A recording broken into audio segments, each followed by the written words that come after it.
네, 안녕하세요. 피터입니다. 오늘은 이제 방송을 시작할게요. 네, 아침에는 원래 참여도가 조금 상대적으로 낮은 편이라 오늘은 이제 보고서 읽어주는 피트 씨라는 내용으로요, 강의를 이제 간단히 설명을 준비했는데, 지난번에 SK텔레콤 인적 분할에 관한 이야기를 한번 간단하게 나온 보고서 내용이 있어서 그걸 인용해서 여러 가지 주차적인 설명을 드렸는데, 이번에는 정식으로 이제 그 부분에 대해서 조금 추가적으로 설명이 되어 있는 내용이 나와서 여러분들에게 지금 SK텔레콤이 지배구조 개편에서 어떤 관심을 가지고 있는지, 아니면 현재 지금 어떤 상황인지 구체적으로 좀 알려드릴 수 있을 것 같아서 보고서를 읽어주는 느낌으로 하겠습니다. 죄송합니다.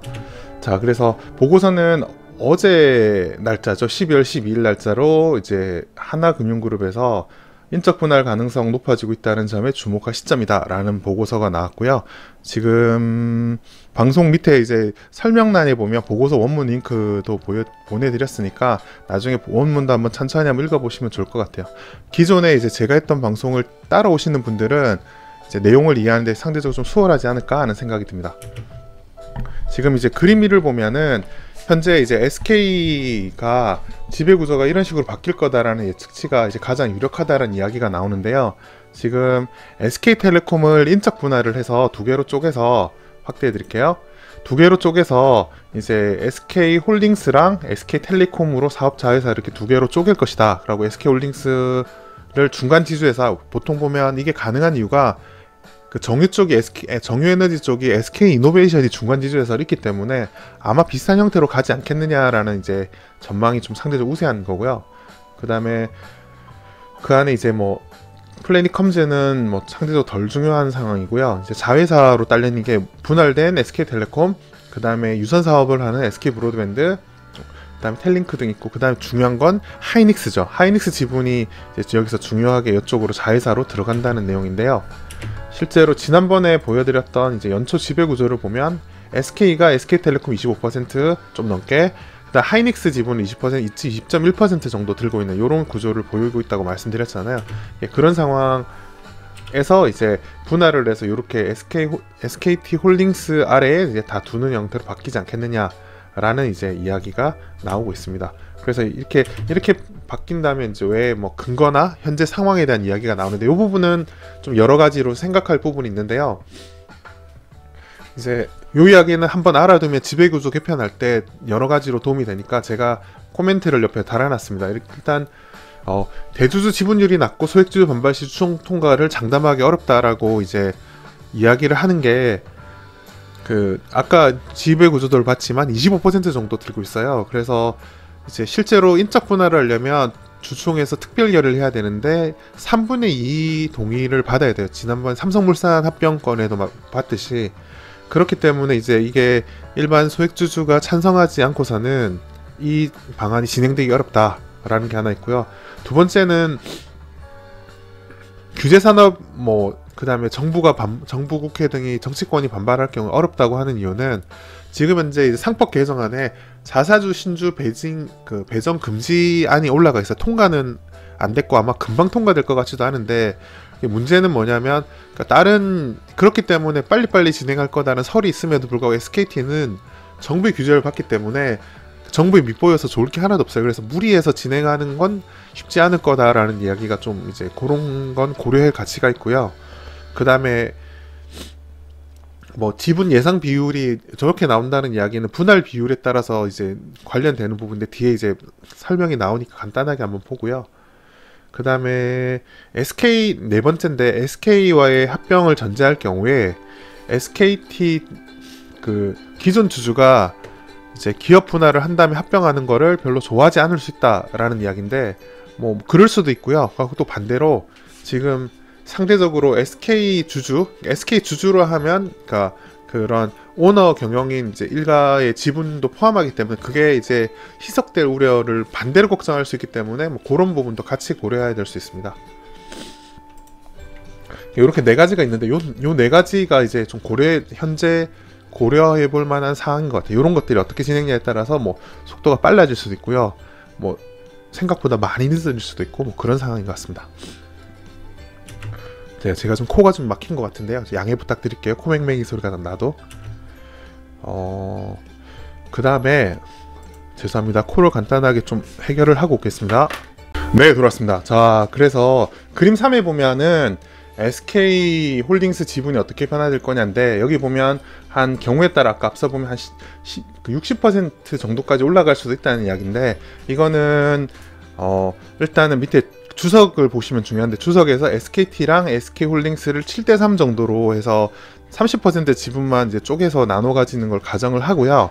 그다음 분할을 딱 하는 순간 이제 효율성에 따라 주가가 서로 따로따로 움직이기 시작할 텐데, 그 따로따로 움직이는 주가를 나중에 비율을 했을 때 보통 상대적으로 사업자회사를 선호하는 경향이 있기 때문에 사업자회사 가치가 올라간다고 봤을 때 한 50% 정도, 1대 1.5 정도까지 지분 비율이 차이 난다라고 봤을 때 아마 이렇게 그런 게 있고요. 그 다음에 이제 추가적으로 여기서 상세히 설명하지 않았지만, 이제 그런 두 개가 쪼개지면 대주주나 이렇게 기존의 이제 지배구조 분할 입장에서는 SK 입장에서는 SK홀딩스 지분만 가지고 있으면 되기 때문에 SK홀딩스 지분으로 SK텔레콤 사업자회사 지분을 교환해주는 그런 작업이 이제 연결해서 나타나게 되는데, 그런 작업이 순차적으로 이런 가정하에서 이루어지면 한 60% 지분까지 크게 올라갈 수 있다.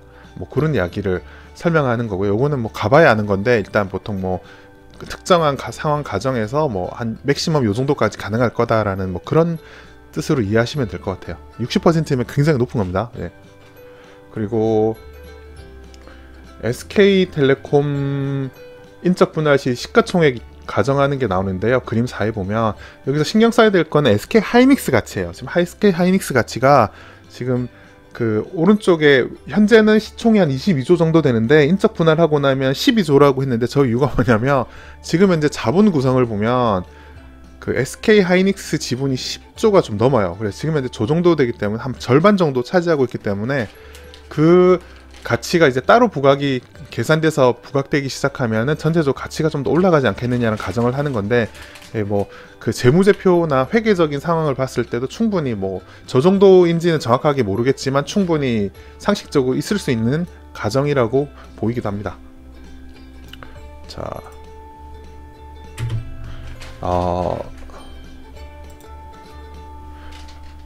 그 다음에 지금 본 거죠. 자, 그리고 이제 요거는 마지막에 붙어 있는 내용인데, 지난번에 이제 애널리스트 보고서를 뭐 읽는 팁에 대해서 설명드린 게 있어서요. 같이 한번 부여드리겠습니다. 지금 보시면은 이제 2016년 올라가서 하향했다가 지금 올해 연속으로 두 번 정도 올렸죠. 작년에 한번 말에 올렸고요. 올해 한번 더 올렸고, 이제 그런 상황이고요. 그 바이 의견이 나오고 있는데, 하나금융투자 같은 경우 이제 의견 비율을 보면 매수가 절대적으로 많죠. 한 90%가 넘고요. 그다음 매도 의견이 조금 있긴 있네요. 어느 분이 하셨는지 모르겠는데 매도 의견이 있고 중립이 좀 소수고요. 그래서 이 증권사는 90% 이상이 매수다라고 이제 보시면 될 것 같아요. 네, 여기까지가 제가 준비한 내용이고요. 네, 그래서 혹시 궁금하신 거 있으시면 간단하게 설명 듣고요. 좀 부가적인 설명이 인적 분할 관련해서 좀 어려운 건데, 심도 있는 내용은 모르라도 간단하게 팁이 될 만한 거, 궁금한 거 물어보시면 제가 설명은 가능할 것 같아요. 예, 아마 이게 항상 이렇지만 지배구조 이야기가 나오면 별로 이렇게 다들 어려워하는 것 같긴 해요.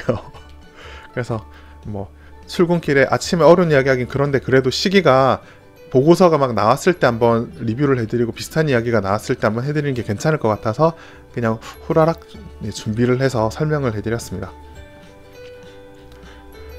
혹시 이제 내용이 좀 많이 어렵다 생각하시는 분은 지배구조 개편 관련해서 오프라인 강의하실 때 한번 와주셔서 쭉 한번 집중적으로 한번 들어보시면 괜찮을 것 같으세요.